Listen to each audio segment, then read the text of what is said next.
IPL 2026 సీజన్‌లో గనక మనం చూసినట్టయితే, చెన్నై అలాగే ముంబై జట్ల మధ్య జరిగిన శనివారం నాటి మ్యాచ్‌లో చెన్నై జట్టు 8 వికెట్ల తేడాతో ఘన విజయం సాధించింది.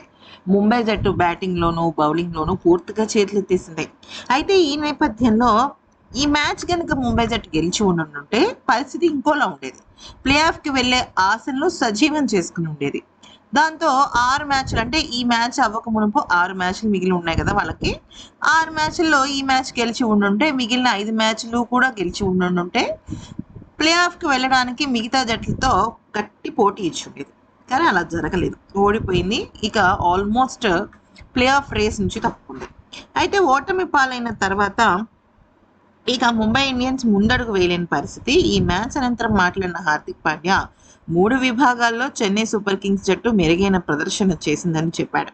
ఈ మ్యాచ్‌తో పాటు ఈ సీజన్ మొత్తం తమకు కలిసి రాలేదన్నాడు. కేవలం ఈ రాత్రి మాత్రమే కాదు, ఈ సీజన్ మొత్తం మాకు కలిసి రాలేదు. సీఎస్‌కే మాకంటే మెరుగైన ప్రదర్శన చేసింది. ఇక ఈ పిచ్‌పై 180, 190 పరుగులు మంచి స్కోర్. ఓ దశలో మేము ఆ స్కోర్ చేయగలమని అనుకున్నాను. అది మంచి స్కోర్ అయ్యుండేది. కానీ 10 ఓవర్ల తర్వాత మేము దూకుడుగా ఆడలేకపోయాం. క్రీజులోకి రాగానే భారీ షాట్స్ ఆడటం ఇక్కడ అంత సులువుగా అవ్వలేదు. చెన్నై బ్యాటర్లు కూడా సెట్ అయిన తర్వాత భారీ షాట్స్ ఆడలేకపోయారు. ఇక్కడ లెక్కలతో కూడిన క్రికెట్ ఆడటం, చేతిలో వికెట్లు ఉంచుకోవడం కీలకం. ఆ లెక్కను మేము తప్పాం. అదే సమయంలో మా బ్యాటర్లు బంతిని సరిగ్గా హిట్ చేయలేకపోయారు. సిఎస్కే బౌలర్లు మెరుగ్గా బౌలింగ్ చేశారు. బౌలింగ్లో వారు అదరగొడితే బ్యాటింగ్లో మేము విఫలమయ్యాం. బౌలింగ్లో ఇంకా ఎంత దూకుడుగా ఉండాలి? బహుశా వారిని అవుట్ చేయడానికి మేము నిప్పులు కురిపించే బంతులు వేయలేదేమో. మాకున్న బౌలింగ్ వనరులతో ప్రయత్నించాం.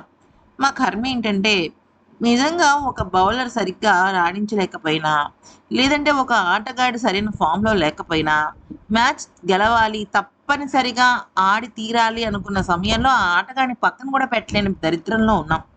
ఎందుకనంటే మేము జట్టు కూర్పుని ఆ రకంగా చేసుకున్నాం. ఇంతకు మించిన బాధ ఇంకొకటి ఉండదు. అయితే చెన్నై జట్టు తెలివిగా బ్యాటింగ్ చేశారు. మా ఒక వీక్ పాయింట్స్ మీద దెబ్బ కొట్టారు. జట్టుని మెయిన్‌గా డిజైన్ చేసే విషయంలోనే ఎక్కడో తప్పిదం జరిగింది. ప్రతి ఆటగాడు బాగా ఆడతాడు. కానీ ఆ సమయంలో ఆ సమయస్ఫూర్తికి సంబంధించి ఆడాలి కదా! అంటూ హార్దిక్ పాండ్యాకి బౌలింగ్, బ్యాటింగ్ ఆప్షన్స్‌లో మార్పులు చేయలేని పరిస్థితి వచ్చింది ముంబై ప్లేయింగ్ 11లో. దాని గురించి బాధపడుతున్నాడు. మరి దీని గురించి ఏం జరుగుతుందో వేచి చూడాల్సిందే. కానీ ఇంకా ప్లే ఆఫ్ ఆశలైతే ఆల్మోస్ట్ సజీవంగా దహనం అయిపోయినట్టే.